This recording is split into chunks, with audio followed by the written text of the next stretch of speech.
Olá, seja bem-vindo a mais um estudo da Palavra de Deus. Durante os 1260 anos em que durou a supremacia papal, os cristãos sinceros tiveram que optar entre renunciar às verdades da Palavra de Deus ou passar a vida nas masmorras ou mesmo ser queimado nas fogueiras. Dentre estes, nós encontramos os valdenses. Séculos antes do surgimento desse povo, João, no livro de Apocalipse, capítulo 12, já havia profetizado a sua existência. Aqui João fala de uma igreja vestida de branco, uma igreja pura, que simbolizaria a igreja de Cristo durante a Idade Média. Fala também de um dragão, símbolo de Satanás e seus seguidores, que perseguiria a mulher, a igreja. Esta igreja fugiria para o deserto, onde Deus a sustentaria por 1260 anos. Hoje aprenderemos um pouquinho mais a respeito da história desse extraordinário povo.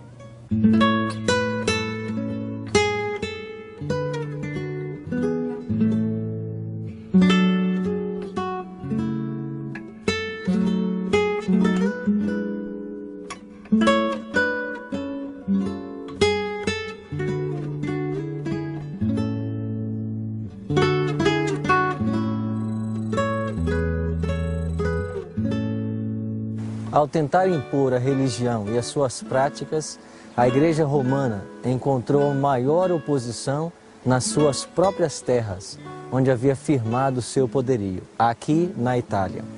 O povo valdense, durante um período de mais ou menos 1000 anos, esteve resistindo à influência romana e crendo na verdade eterna da Palavra de Deus.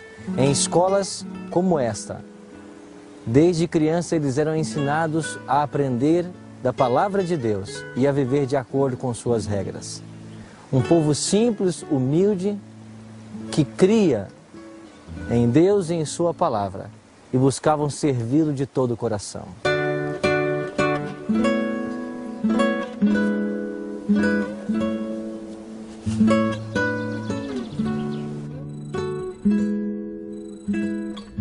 Os pastores valdenses, chamados de barbas, ensinavam seus membros a serem puros, bondosos e amigáveis com todos. Mantinham o amor de Deus no coração e desejavam partilhar com outros as bênçãos que fruíam.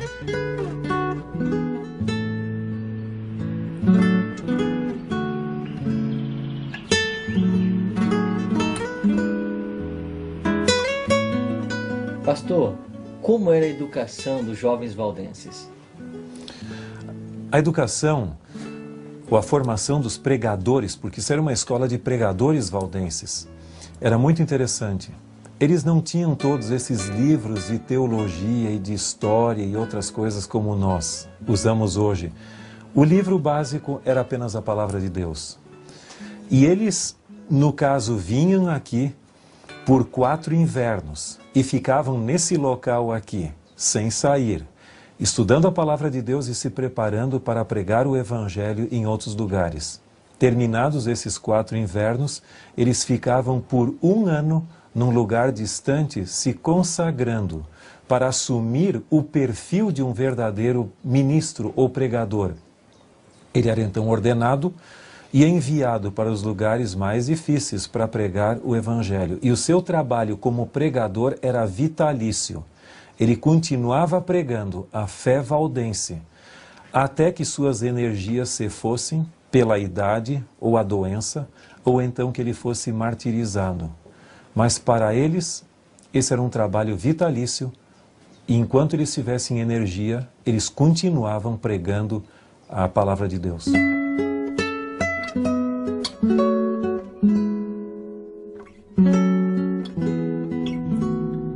Alguns dos jovens mais inteligentes dos valdenses partiam de casa, no vale, e iam às grandes escolas de Milão, Bolonha, Paris, Barcelona e mesmo Roma. Misturavam-se nessas universidades com outros estudantes, conversando com eles e lhes fazendo perguntas. Levavam assim muitos deles a aceitar os ensinos da Palavra de Deus. Quando a Igreja Romana se apercebeu do progresso evangelístico dos valdenses, ordenou que todos eles fossem presos e mortos, onde quer que estivessem. Assim, por trás das elevadas montanhas, em todos os tempos refúgio dos perseguidos e oprimidos, os valdenses encontraram esconderijo. Ali, conservou-se a luz da verdade a arder por entre as trevas da Idade Média. Ali, durante 1000 anos, testemunhas da verdade mantiveram a fé antiga. E num período de tanta perseguição, sendo eles mesmos perseguidos, como que eles faziam para levar esse evangelho às pessoas que não conheciam? Bom, entre eles surgiu aquela expressão tão conhecida, adventista, ou seja, colportor, ou colportores ali, que era o indivíduo que levava consigo uma pequena sacola ali, ou uma bolsa. Eles vendiam outros objetos, tapeçaria e outras coisas mais ali, e junto eles tinham porções da palavra de Deus. E quando encontrassem alguém interessado na Bíblia, ou seja, um candidato em potencial, além do que eles tinham para vender, eles também ofereciam aquela porção da palavra de Deus. E dessa maneira eles faziam conversos, porque naquela época não havia liberdade religiosa, então o trabalho teria que ser escondido. Mas eles corriam o risco, mesmo de não dar certo e quem sabe serem encontrados como conspiradores heréticos. Também é verdade que eles ocultavam porções da Bíblia na própria roupa para, tendo oportunidade no comércio ou em algum outro local, dar isso para alguém ou então usá-lo para a pregação do Evangelho? Com certeza. Eles não mediam esforços na questão da propagação da palavra de Deus. Eu creio que todos os métodos possíveis de fazer com que a luz da palavra de Deus pudesse ser levada a outros povos, eles usavam.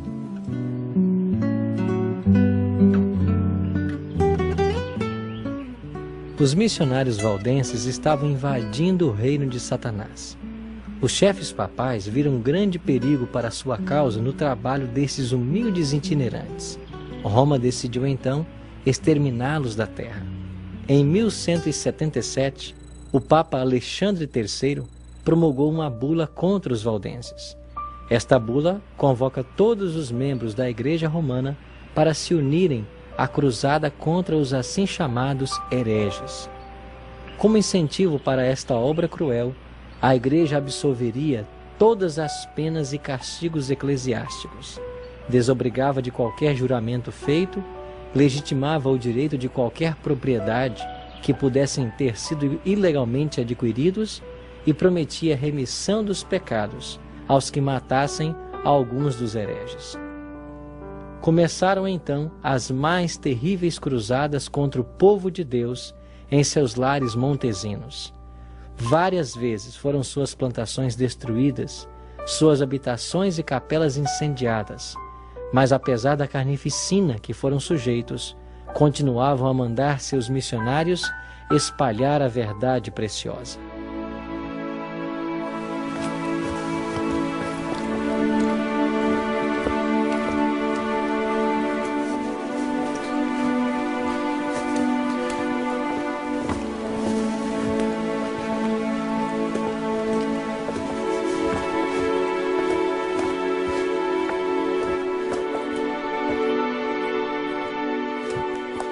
Durante o período de perseguição aos fiéis filhos de Deus, muitos deles, dos valdenses, encontraram aqui nessa caverna abrigo e proteção e um local para cultuar ao seu Deus verdadeiro.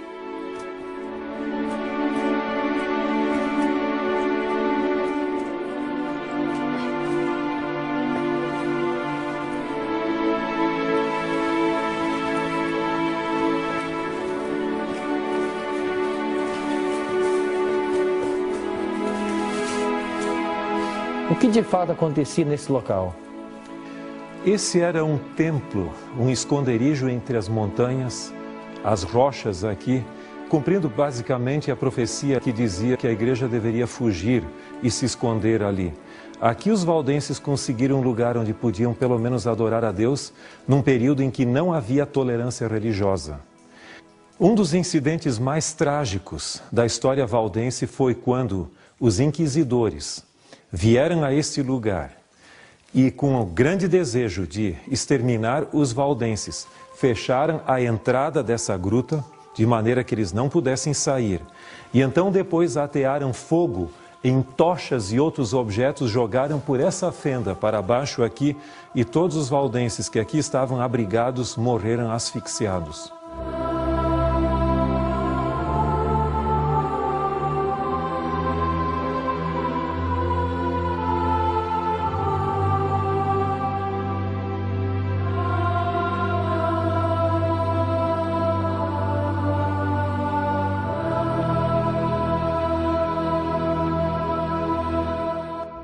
Do outro lado dos Alpes dos valdenses, vivia outro grupo de perseguidos, os assim chamados de hereges, os albigenses. Ocupavam cidadezinhas e vilas no sul da França. Em 1198, subiu ao trono papal Inocêncio III.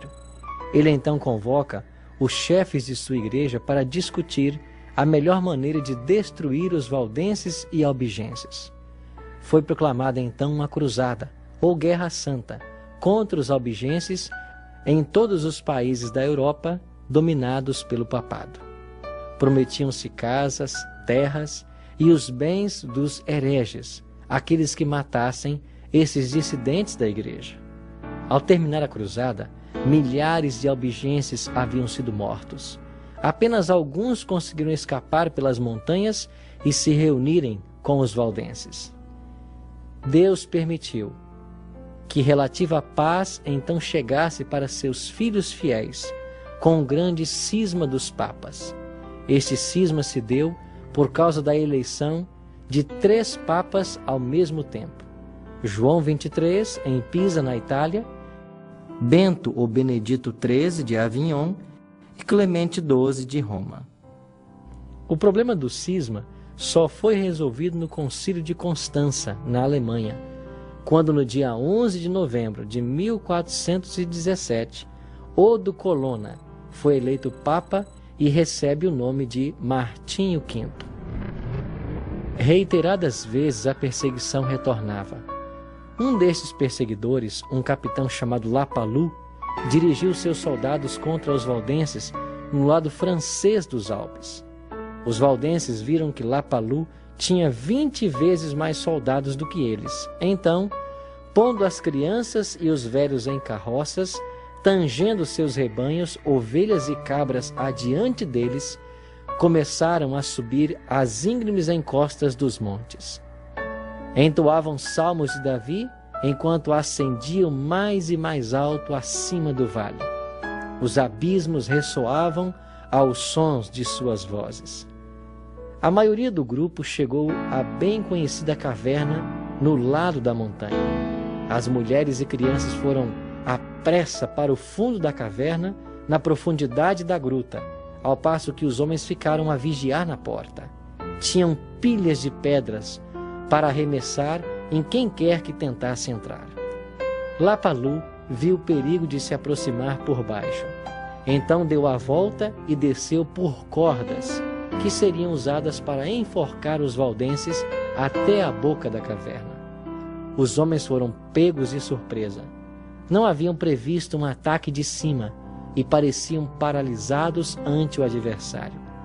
Haveria sido fácil matar aquele primeiro grupo de soldados, mas aquele povo era tão pacífico que a ideia de lutar, mesmo para defender a própria vida, parecia-lhes estranha. Eles fugiram então para dentro da caverna. Lapalus ordenou que seus soldados colocassem fogo na entrada da caverna, e todos morreram sufocados. Cerca de 3.000 pereceram naquele fatídico dia, e os valdenses nunca mais ocuparam aquele belo vale. Veio então o tempo da Reforma Protestante. A Alemanha, partes da Suíça, Dinamarca, Suécia, Noruega romperam com a Igreja Romana. E ao chegarem as notícias na Calábria, sul da Itália, o espírito missionário começou a agitar o coração dos valdenses que lá residiam. Mal podiam crer que pudessem agora pregar livremente o verdadeiro Evangelho de Jesus Cristo. Ficaram convencidos de que tinham o dever de ensinar o povo que vivia nas cidades vizinhas a respeito do amor de Jesus e escreveram cartas à Igreja Mãe, nos Alpes, para que lhes enviassem pastores. E aqui, no meio dessas montanhas, era o abrigo que eles tinham então para se defender também, mas aqui eles aprendiam do amor de Deus ao estar envolvido com a natureza. Com certeza. A senhora White diz que o contato com a natureza, ele gera um efeito espiritual, e nós podíamos dizer também psicológico apropriado. Na majestade dessas montanhas, eles encontraram não apenas refúgio, mas também uma noção mais clara do poder de Deus, da majestade de Deus. E não podemos esquecer que a natureza é uma das formas de revelação de Deus. Portanto, eles tinham a palavra de Deus como seu compromisso básico e a natureza como um complemento, porque a natureza também revela o amor e a majestade de Deus.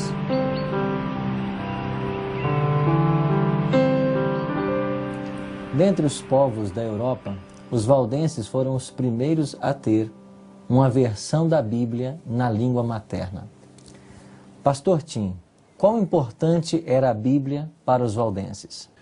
A Bíblia era a razão da existência do povo valdense.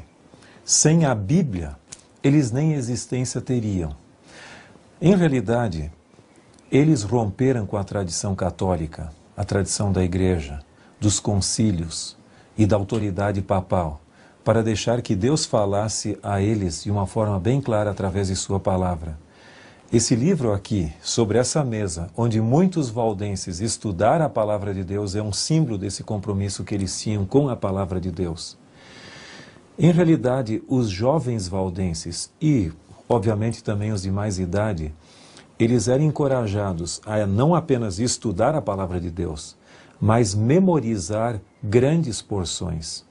Muitos deles sabiam de memória os 4 evangelhos, bem como as epístolas, e, obviamente, como a Bíblia era tão rara naquela época, de tão difícil acesso, e eles eram perseguidos, eles deveriam memorizar a palavra de Deus para que, quando estivessem em fuga, ou não tendo acesso à palavra de Deus, eles pudessem ser alimentados pela própria palavra de Deus memorizada. E, além disso, os ensinamentos da Bíblia eram tomados como sério. Várias doutrinas que haviam sido obliteradas pelo cristianismo pós-apostólico foram restauradas pelos valdenses. Eles tinham um compromisso muito sério com a palavra. E por que eles abandonaram esse compromisso? Bem, aí entra em cena um ponto significativo, que é um processo sociológico.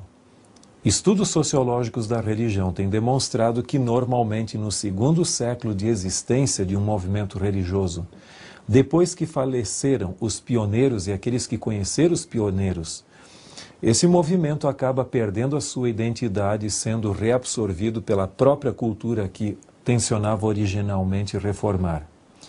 No caso dos valdenses, eles conseguiram preservar sua identidade por um período maior devido à perseguição. A própria perseguição que os colocava em dificuldade fazia com que eles mantivessem acesa a tocha do seu compromisso com a verdade. Mas chegou um tempo no qual a liberdade começou a surgir.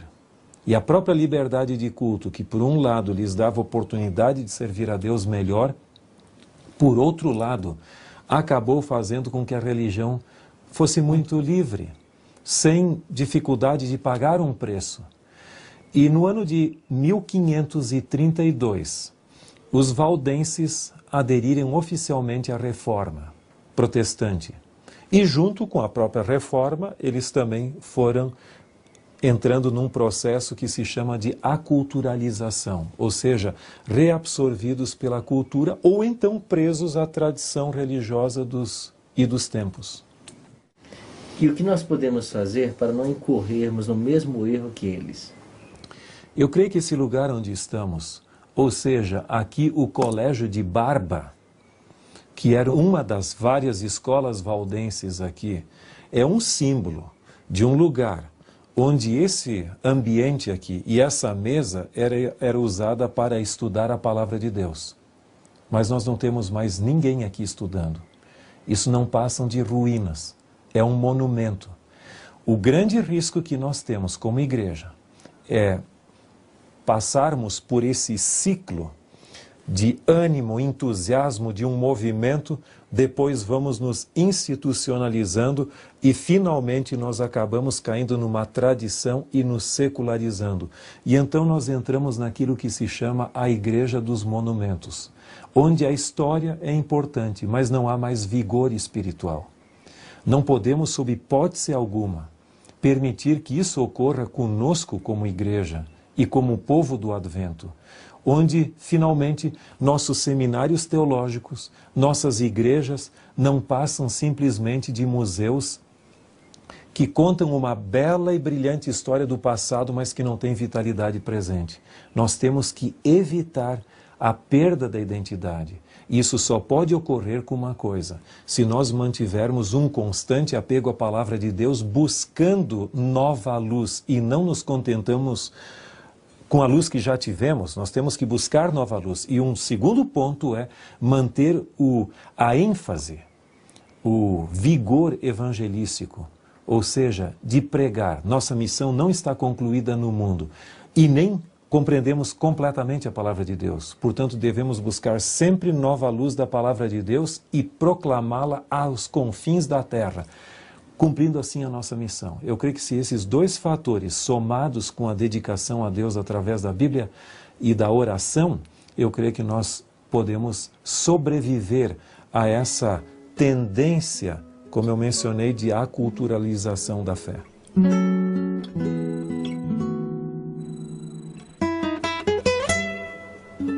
O que o senhor pode nos dizer sobre os valdenses hoje?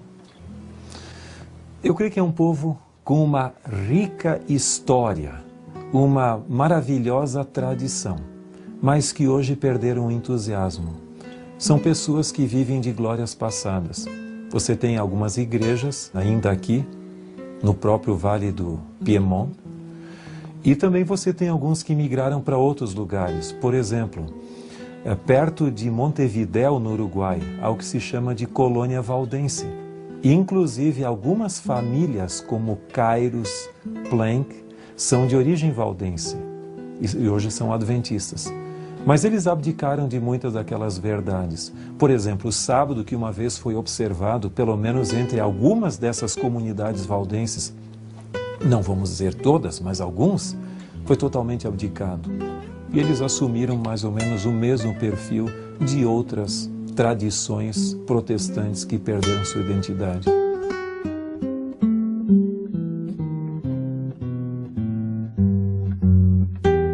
A única forma de evitar o secularismo religioso é buscar nova luz na palavra de Deus a cada dia e manter o vigor evangelístico.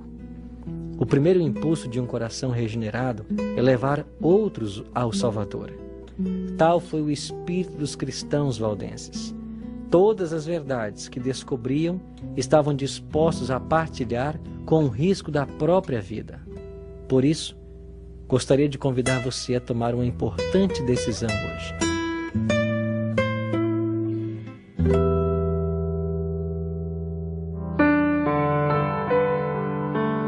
A minha decisão é: depois de conhecer o extraordinário exemplo do povo valdense, que por amor a Deus e sua palavra estiveram dispostos a perder tudo para ganhar a Cristo, desejo pela graça de Deus ser fiel em todas as circunstâncias e partilhar a verdade com aqueles que ainda não a conhecem.